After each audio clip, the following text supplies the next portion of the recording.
Good morning everyone. For today's video, magpasalamat tayo sa Ginoo sa panibagong adlaw at kabuhi na binigay niya.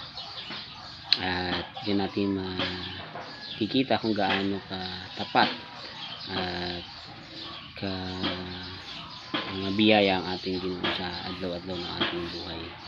Kasi buhi pa kita, ginagugtaw niya pa tayo at merong panibagong pag-asa na naman tayo na pinagkaloob ng Panginoon o ng Ginoo sa atin.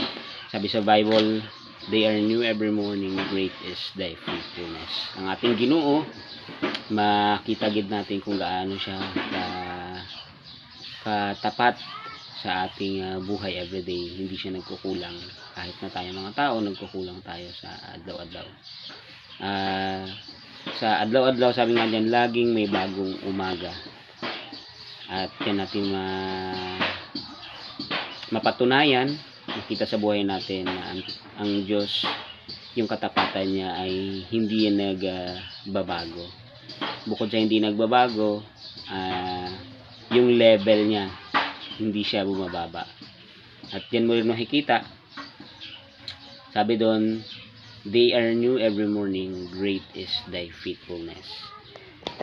Kung paano mo nakikita na sinusustain niya tayo everyday, gina-provide niya ating mga needs, higit sa lahat gina-maintain niya ang lahat sa kalibutan.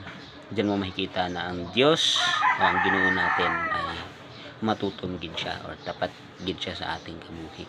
Kaya sa umagang ito, naway maging productive at fruitful ang ating adlaw, maging blessing tayo sa iba, at lagi kayong mag-iingat. God bless us all, and to God be the glory. Bye bye.